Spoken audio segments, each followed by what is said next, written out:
The colony ship Horizon floated in the darkness of space above the planet Verath 4. Inside its metal walls, 2,000 people slept peacefully. They had traveled for months from Earth, heading to a new world where they would build new lives. Among them were 347 children who dreamed of their new home. Captain Jake Morrison sat in his command chair on the bridge. The night shift was always quiet. He looked at the screens, showing the planet below. They had stopped here to gather water and supplies before continuing their long journey. Everything seemed normal. Everything seemed safe. He was wrong. 3 Corvani warships dropped out of faster-than-light travel behind a nearby moon. They moved slowly, carefully, keeping themselves hidden from the human sensors. General Vrax stood on the bridge of his flagship and watched the human colony ship with cold eyes. "Such a simple target," he said to his second-in-command, Sub-Commander Nex. "The humans have no idea we are here." Nex looked at the display showing the horizon. "General, are you certain about this plan? Taking their young ones seems dangerous." Vrax made a sound that passed for laughter among his species. "Dangerous? The humans are weak. They are emotional creatures who cry over small things. They will do anything to get their children back. We will use these younglings to force Earth into giving us the outer territories. It is a perfect plan." Nex said nothing more. He had his orders. The strike team launched from the Corvani ships in small, fast shuttles. They moved through space like shadows, approaching the horizon from its blind spots. The human ship had weapons, but they were meant for asteroids and pirates, not for a military assault from a species they thought was neutral. Inside the horizon, Laura Quinn was finishing her late-night work in the education wing.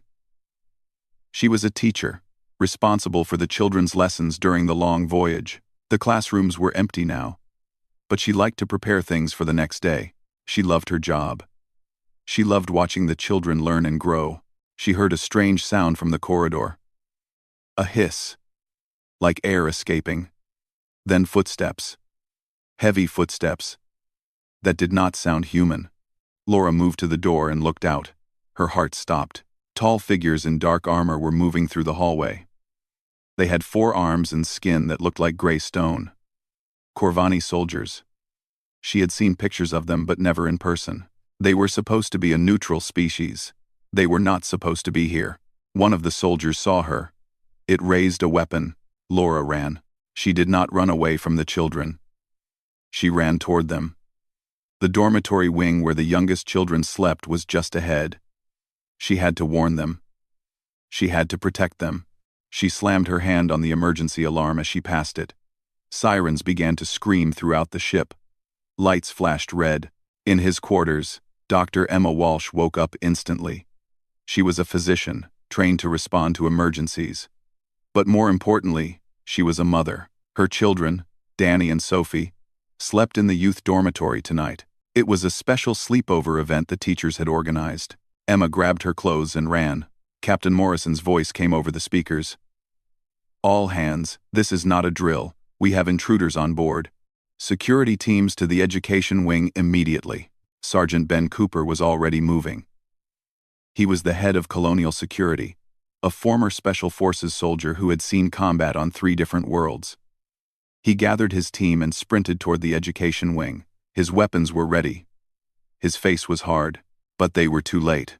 Laura Quinn reached the dormitory and threw open the doors. Children were sitting up in their beds, scared and confused by the alarms.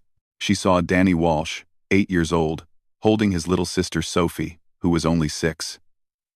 Their eyes were wide with fear.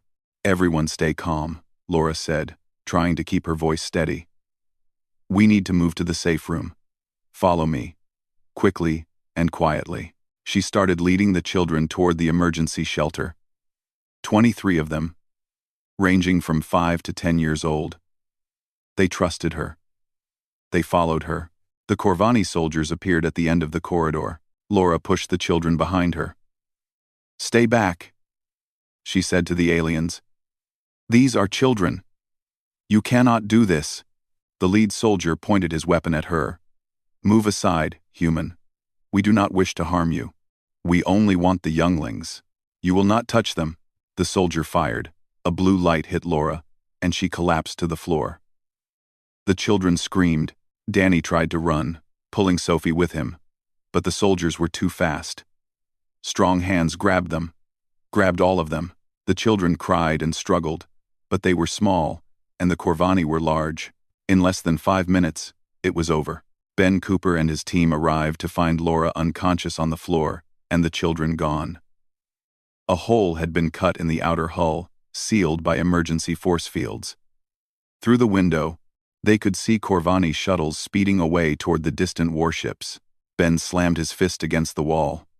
"No," he said. "No, no, no." Emma Walsh arrived seconds later. She looked around the empty dormitory. The beds were still warm. Her children's toys were still on the floor. "Where are they?" she asked. Her voice was quiet, too quiet. Ben could not look at her. "The Corvani took them." "Emma, I am so sorry." "We could not stop them." Emma stood very still. She looked at the empty beds where her children had slept. She looked at the hole in the wall where they had been taken. Something changed in her eyes. The fear left. The sadness left. What remained was something older and darker. She screamed. It was not a scream of grief. It was a scream of rage. It echoed through the corridors of the horizon, and everyone who heard it felt cold. Captain Morrison reached the bridge and immediately sent a transmission to Earth Fleet Command. His hands were shaking as he typed the message. He had commanded ships for 20 years. He had faced pirates and storms and mechanical failures. But this was different. This was children. The message was short. 3 words. They were the only words that mattered. They took our children. The transmission traveled across space at faster than light speeds. It reached Earth Fleet Command 6 hours later. Admiral Peter Hayes was in a meeting when his assistant burst through the door and handed him the message. Hayes read it. He read it again. His face went pale. Then red. Then very, very cold. "Clear the room," he said quietly. Everyone left except his senior officers. Hayes stood up and walked to the large display, showing human space and the territories beyond it. "The Corvani took human children," he said. 23 of them, from a civilian colony ship. The room was silent. "Contact every ship in the Third Fleet. Contact the reserve forces. Contact anyone with a weapon and an engine." Hayes turned to face his officers. His eyes were hard as stone. "We are going to get them back, and God help anyone who stands in our way." Across human space, ships changed course. Soldiers woke from sleep and grabbed their weapons. Pilots ran to their fighters. The message spread from station to station. From planet to planet, the humans were coming. And they were not coming to talk. Admiral Peter Hayes stood in the command center of Earth Fleet Headquarters. Around him, dozens of officers worked at their stations, coordinating the largest military response in human history. Screens covered every wall, showing the positions of warships across human space. All of them were moving in the same direction, toward Corvani territory. "Third Fleet reports ready, Admiral," said Commander Lisa Park, his chief of operations. 47 warships, fully armed and crewed. They will reach the Corvani border in 18 hours. "Not fast enough," Hayes said. "Push the engines harder. I want them there in 12. Sir, that will burn out the engines on at least 6 ships. Then we will tow those ships home later. Right now, speed matters more than anything else." Lisa nodded and sent the orders. She had served under Hayes for 10 years. She had never seen him like this. The calm, careful admiral who always thought before acting was gone. In his place was something harder. Something that scared even her. Across the galaxy, General Vrax stood in the great hall of the Corvani High Council. He had brought the human children here to show the counselors his prize.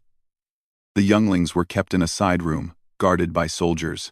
Vrax could hear some of them crying. The sound annoyed him.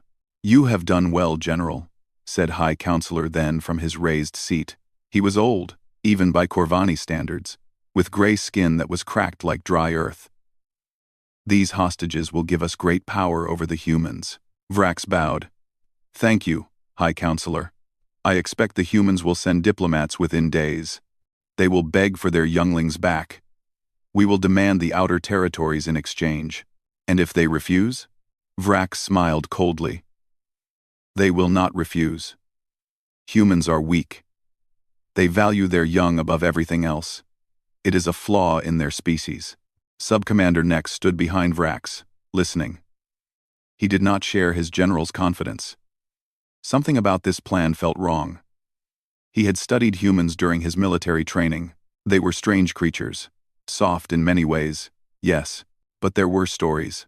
Old stories from species who had fought them in small conflicts. Stories that spoke of humans as something different when they were pushed too far. He kept his thoughts to himself. For now, on the colony ship Horizon, Dr. Emma Walsh sat in the medical bay. She had not slept since her children were taken. She could not sleep. Every time she closed her eyes, she saw Danny and Sophie being dragged away by alien hands. She heard them calling for her. Ben Cooper found her there, staring at the wall. Emma, he said gently. You should rest. You will not help them by destroying yourself. How can I rest? She asked. Her voice was hollow. My children are in the hands of monsters. They are scared and alone, and I am sitting here doing nothing. You are not doing nothing. The fleet is coming. The largest force we have ever assembled. We will get them back. Emma looked at him. I want to go with them. Emma. You are a doctor, not a soldier. I do not care. Those are my children. I will not sit on this ship and wait while others fight for them. She stood up, and Ben saw the fire in her eyes. I will go with the rescue team, Ben. Try to stop me, and I will find another way. Ben was quiet for a long moment. He had known Emma for 2 years. She was kind and gentle. The sort of person who cried at sad movies and worried about everyone around her. But he also knew that parents could become something else when their children were in danger, something unstoppable. Fine, he said. But you follow my orders. You stay behind the combat team until we secure the children. Understood? Understood? Emma nodded. Understood. In the Corvani Command Center, Subcommander Nex studied his display screens with growing concern. The sensors were showing something impossible. General, he said, interrupting Vrax's meeting with the counselors. We have a problem. Vrax looked irritated. What is it? Energy signatures, massive ones, moving toward our space at extreme speed. Nex pulled up the readings on the main display. The humans are not sending diplomats, General. They are sending warships. Vrax waved his hand dismissively. Of course they are sending ships. It is a show of strength. They want us to know they are serious about negotiating. Sir, this is not a negotiating fleet. Our sensors count 47 heavy warships. They are traveling at speeds that should damage their engines. And they are not slowing down as they approach the border. They will slow down. They will not risk their precious children by attacking us. Nex hesitated. General, the human ships are broadcasting a message, on all frequencies, open channel. Show me. The screen changed to show the face of Admiral Peter Hayes. His expression was cold as ice. Attention Corvani Dominion. This is Admiral Peter Hayes of Earthfleet. You have taken 23 human children from a civilian vessel. This is not acceptable. This will never be acceptable. You will return them immediately, and without conditions. You have 1 hour to comply. If you do not, we will come and take them back ourselves, and we will destroy anything that stands in our way. There will be no further warnings. There will be no negotiations. 1 hour. Hayes out. The transmission ended. The council chamber was silent. High Counselor then leaned forward in his seat. General Vrax, you told us the humans would negotiate. Vrax's confidence was cracking, but he held his ground. It is a bluff. They will not attack while we hold their younglings. No species would take such a risk. And if it is not a bluff, then we will destroy their fleet. Our defenses are strong. Our soldiers are superior warriors. Humans are soft creatures who have never faced real war. In the room where the children were held, Danny Walsh sat with his back against the wall. His little sister Sophie was asleep in his lap, exhausted from crying. Around them, other children huddled together in small groups. Some were crying quietly. Others were silent with shock. A Corvani guard stood at the door, watching them. Danny was scared. More scared than he had ever been in his life. But he was also his mother's son. He knew she would come for them. He knew it with absolute certainty, and until she did, he had to be strong. For Sophie. For the other kids. It will be okay, he whispered to a young girl named Amy who was crying beside him. Our parents are coming. The soldiers are coming. They will find us. How do you know? Amy asked. Danny thought about his mother. He thought about the stories she told him about Earth, about humans, about what his species had survived and overcome. He thought about how she held him and Sophie every night and promised that nothing would ever hurt them. Because they are humans, he said, and we never leave anyone behind. Far away, the human fleet crossed into Corvani space. They did not slow down.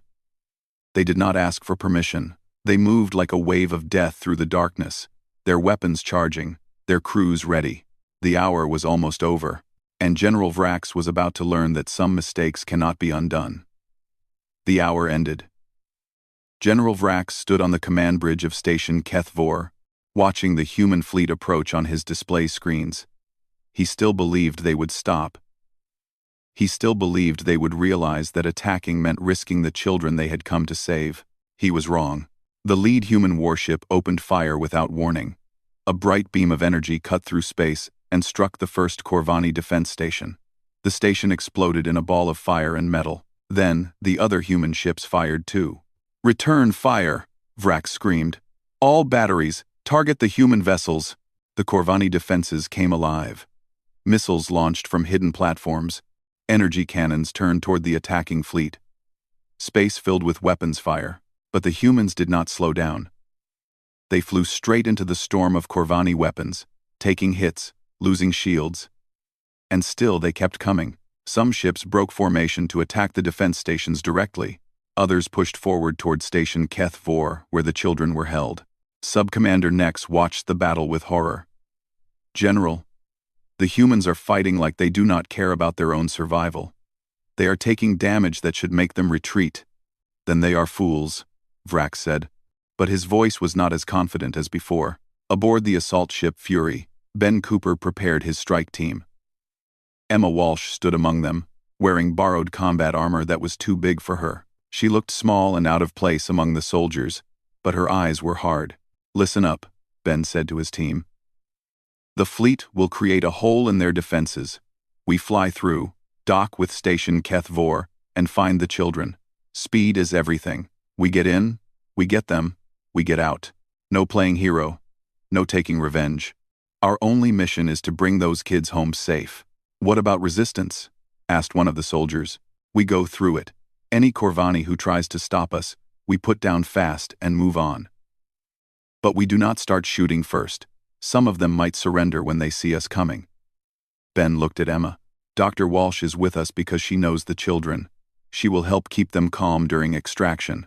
She stays behind the combat line at all times. Understood? Everyone nodded. Emma gripped the small medical bag she carried. It held supplies for treating scared children, not weapons. But she would have carried a weapon too if Ben had let her. She would have carried anything if it meant getting Danny and Sophie back. The human fleet tore through the Corvani defenses like fire through paper. Ship after ship fell to human weapons. The Corvani fought hard, but they were facing something they had never seen before, something they did not understand. High Counselor then watched the battle from the safety of his bunker on the homeworld.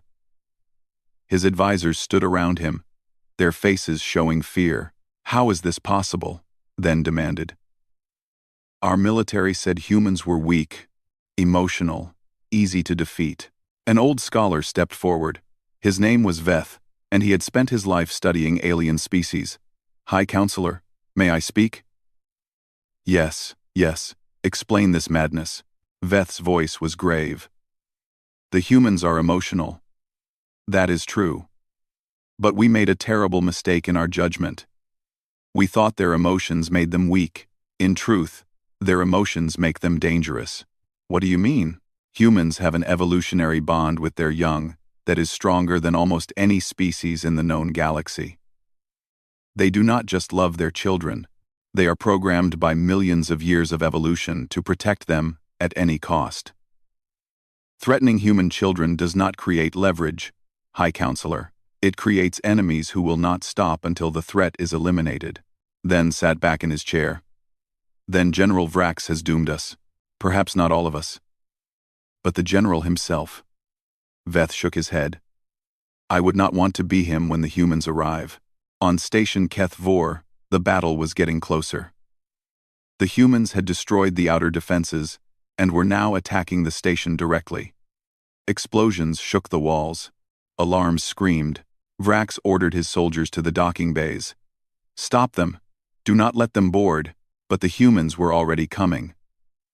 Ben Cooper's shuttle flew through the wreckage of a destroyed Corvani fighter and slammed into the station's docking port. The doors blew open, and the strike team poured out.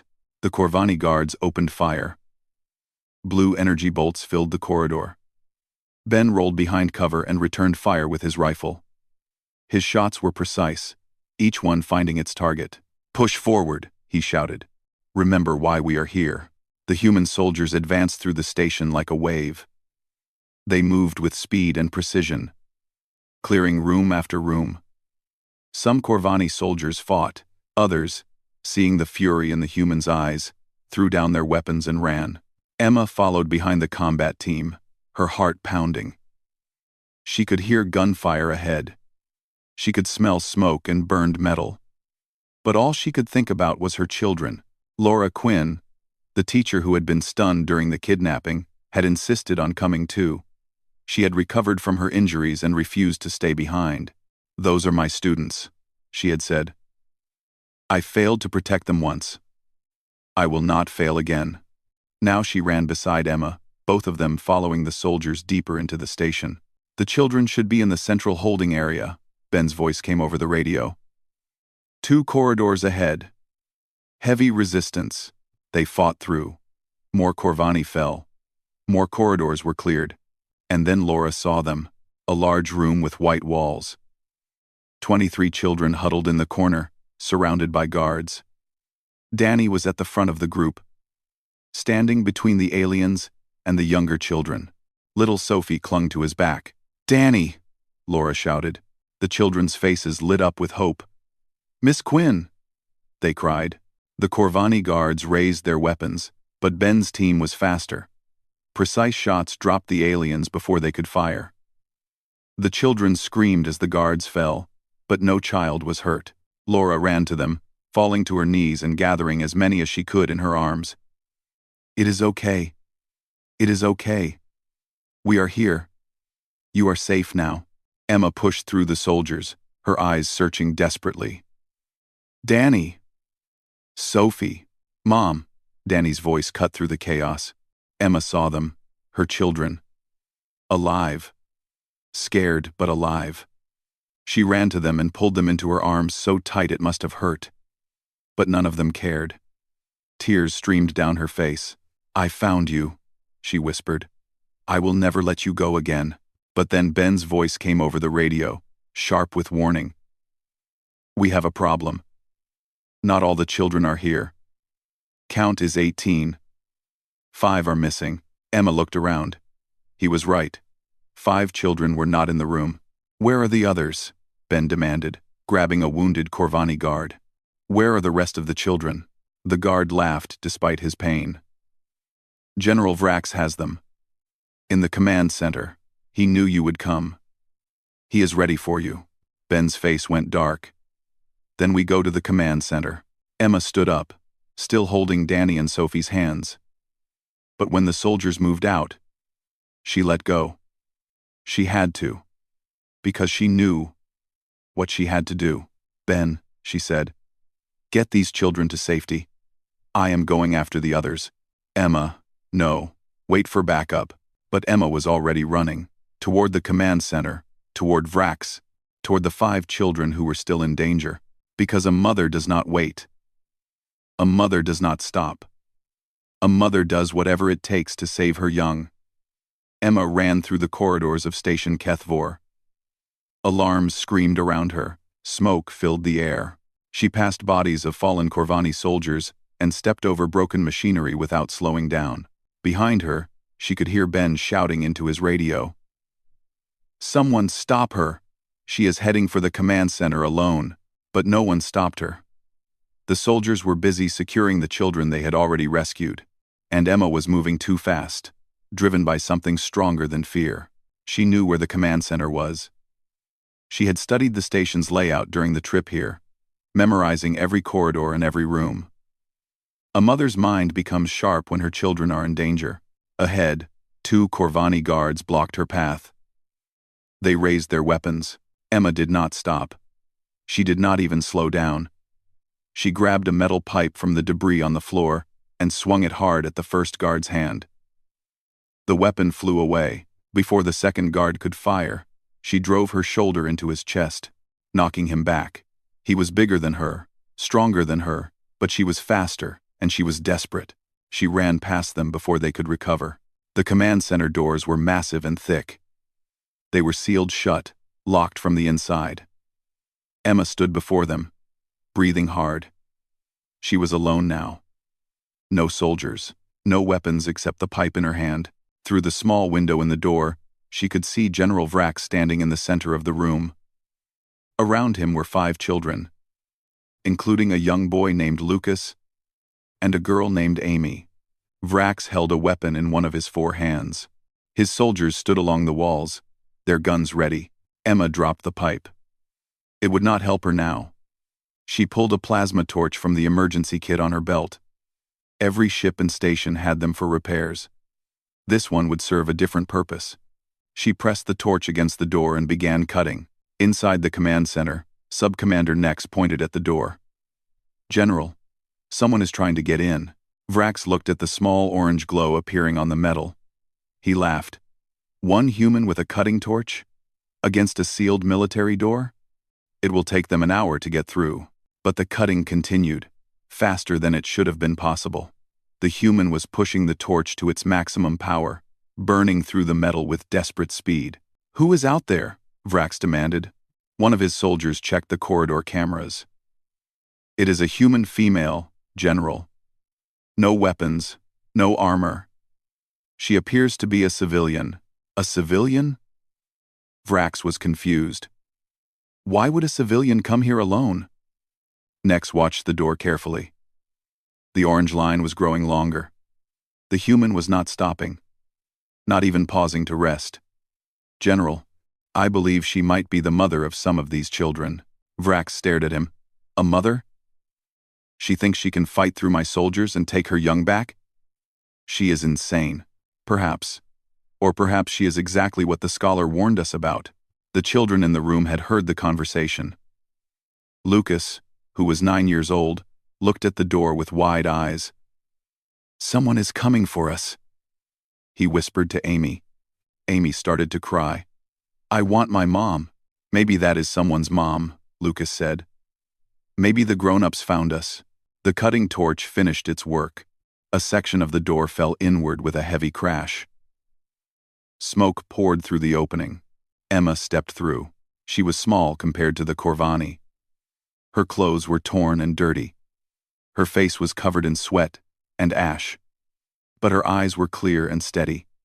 She looked at Vrax without any fear. "Give me the children," she said. Vrax aimed his weapon at her chest. His soldiers did the same. 10 guns pointed at one unarmed woman. "You are very brave," Vrax said slowly, "or very stupid. You have no weapons. You have no soldiers. You are completely alone. And you think you can demand anything from me?" "I am not demanding," Emma said. "I am telling you what is going to happen. You will release these children. And then maybe, just maybe, you will live through this day." Vrax's eyes narrowed. "You threaten me? I am General Vrax of the Corvani Dominion. I have conquered worlds. I have destroyed armies. Who are you?" Emma took a step forward. The soldiers tensed. She ignored them. "I am Dr. Emma Walsh. I am a physician from Earth. I heal sick people and deliver babies, and worry about ordinary things like feeding my family and paying my bills." She took another step. "But two of the children you took from the horizon are mine, Danny and Sophie Walsh. You took them from their beds while they were sleeping. You made them cry. You made them afraid." Her voice was calm, but something in it made even the armed soldiers uneasy. "So now I am something else. Now I am every nightmare your species has ever had about humans. You can kill me. Your soldiers can fire right now, and I will die right here on this floor. But here is what will happen next." She pointed at the window, where the human fleet was visible, still fighting the last of the Corvani defenses. "That fleet out there will not stop. They will blow this station apart piece by piece, and when they are done here, they will go to your homeworld. They will find everyone who planned this, everyone who approved it, everyone who knew and did nothing. And they will make them pay." Vrax's hand trembled slightly on his weapon. He had never been spoken to this way. Never by anyone. "You are bluffing," he said. "Your people would not destroy an entire civilization over a few children." Emma smiled. It was not a kind smile. "You still do not understand. We crossed half the galaxy in days to reach you. We burned out engines that will take months to replace. We threw our entire fleet against your defenses without caring about casualties, and we did all of this for 23 children." She leaned closer. "What do you think we would do if you actually harmed them?" Silence filled the room. Subcommander Nex slowly lowered his weapon. Vrax looked at him with fury. "What are you doing?" "She is right, General." Nex's voice was tired. "We made a terrible mistake. The humans are not weak because they love their young. They are dangerous because of it. I will not die for this. I will not let our people die for this." One by one, the other soldiers lowered their weapons too. They had seen the human fleet. They had heard Emma's words. And they knew, deep in their bones, that she was not lying. Vrax stood alone, his weapon still raised. His hand was shaking now. He looked at Emma, and for the first time, he saw her clearly. Not as a weak civilian, not as a bargaining chip, but as what she truly was, a mother. And there was nothing in the galaxy more dangerous. "You have lost," Emma said quietly. "You lost the moment you touched our children. Now let them go." Vrax's weapon fell from his hand. It clattered on the floor, and the sound echoed in the silent room. Emma walked past him. She knelt down and opened her arms to the 5 children. They ran to her, crying with relief. "It is over," she whispered, holding them close. "You are safe now. I promise. It is over." Ben Cooper and his team arrived moments later, bursting through the damaged door with weapons ready. But there was no need to fight. The battle was already won. Ben looked at Emma, surrounded by children, standing in a room full of surrendered enemy soldiers. "How?" he asked. Emma looked up at him. Her eyes were wet with tears now that the danger had passed. "I just told them the truth," she said. "I told them what it means to threaten a human mother's children." She did not need to say more. Ben understood. Everyone in that room understood. The human fleet held its position around the destroyed remnants of Station Keth Vor. Medical ships docked with the wreckage to help the wounded, both human and Corvani. Transport vessels carried the rescued children to safety. The battle was over. All 23 children were recovered. Some had small injuries from the chaos of the rescue. Many would need help dealing with the fear and trauma of their capture. But they were alive, every single one of them. Admiral Peter Hayes stood on the bridge of his flagship, watching the rescue operations. His face was still hard, but there was relief in his eyes. "The mission was complete, Admiral," said Commander Lisa Park. "The Corvani High Council is requesting a diplomatic meeting. They want to discuss terms." Hayes nodded slowly. "Tell them I will meet with High Counselor then. But General Vrax comes with us. He faces trial on Earth for what he has done. They may refuse to hand him over. Then we keep fighting." Hayes's voice was cold. "They started this. We will finish it however we must." The Corvani did not refuse. General Vrax was brought to the human flagship in chains. He was silent as the human soldiers led him to a holding cell. The proud general who had planned to bring humanity to its knees now walked with his head down, broken by his failure. The diplomatic meeting took place on a neutral station, 3 days after the rescue. High Counselor then sat across from Admiral Hayes. Both leaders were surrounded by advisors and guards, but the tension in the room came from the two of them alone. Admiral Hayes then began, his voice careful and measured. The Corvani Dominion wishes to apologize for the actions of General Vrax. He acted beyond his authority. We did not know the full extent of his plans. Hayes listened without expression. You did not know that he kidnapped 23 children from a civilian vessel? We knew there were hostages. We did not understand what that would mean to your species. Then let me explain. Hayes leaned forward. To humans, children are not bargaining chips. They are not weapons to be used in political games.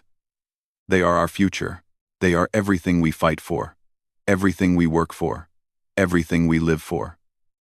When you take a human child, you do not create leverage. You create war. Then was quiet for a long moment. We see that now. Do you? I wonder. Hayes pulled out a small device and placed it on the table. This is a recording from inside Station HFY War during the rescue. One of our soldiers captured it. He pressed a button. The recording showed Emma Walsh standing alone in the command center, facing Vrax and his soldiers. Her voice filled the room as she spoke about what humans would do to protect their children, then watched in silence.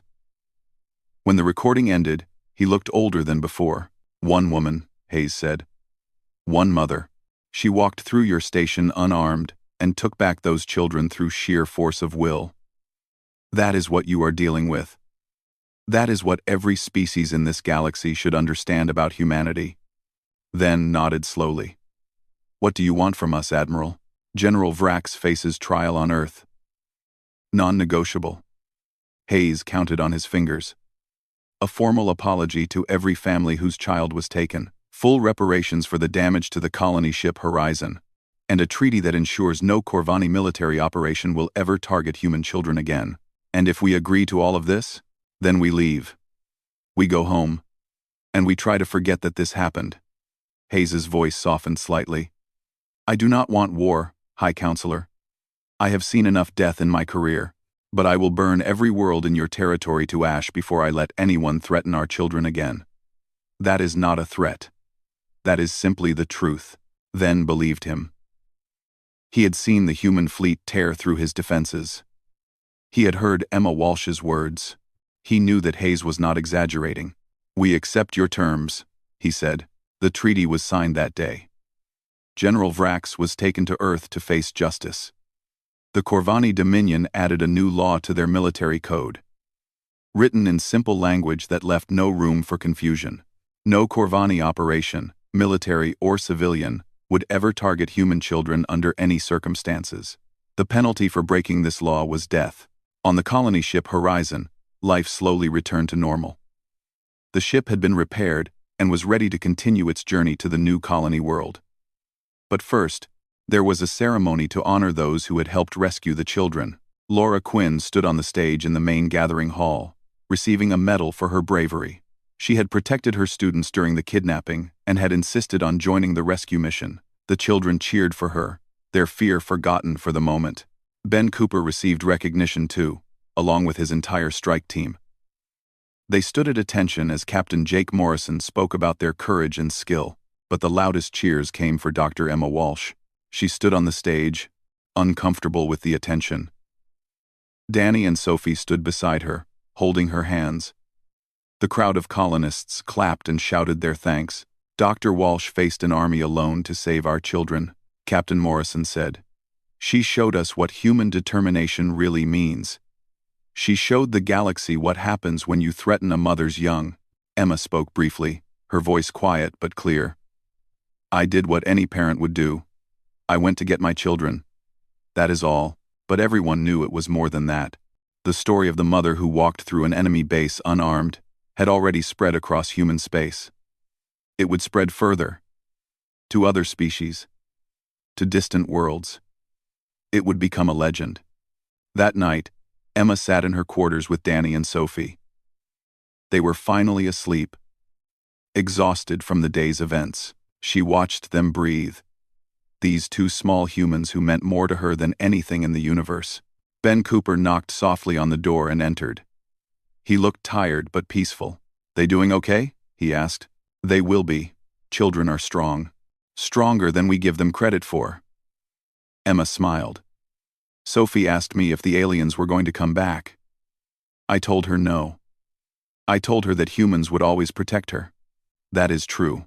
Emma looked at him. "What happens now? To the Corvani, I mean. To the galaxy." Ben sat down across from her. "News of what happened is spreading fast. Every species in the known galaxy is hearing about how humans responded to a threat against our children. I think they are paying attention." "Good. Maybe they will learn the lesson. Or maybe they already knew." Ben shrugged. "There is an old story I heard once, from a trader who dealt with many different species.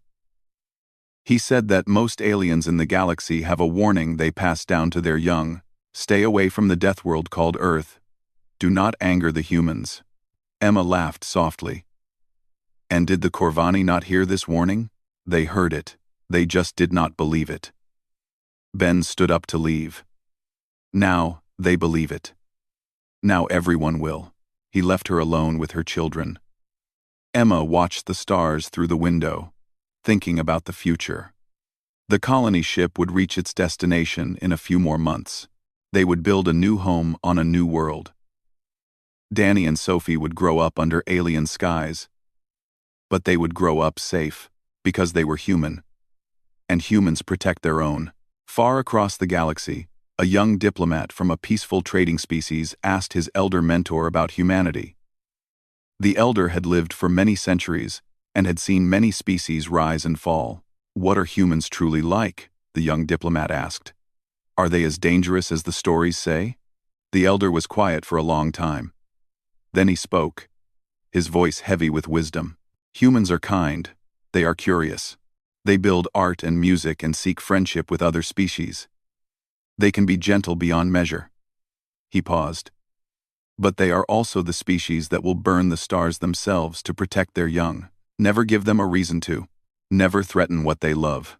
The young diplomat remembered those words for the rest of his long life, and he never forgot them.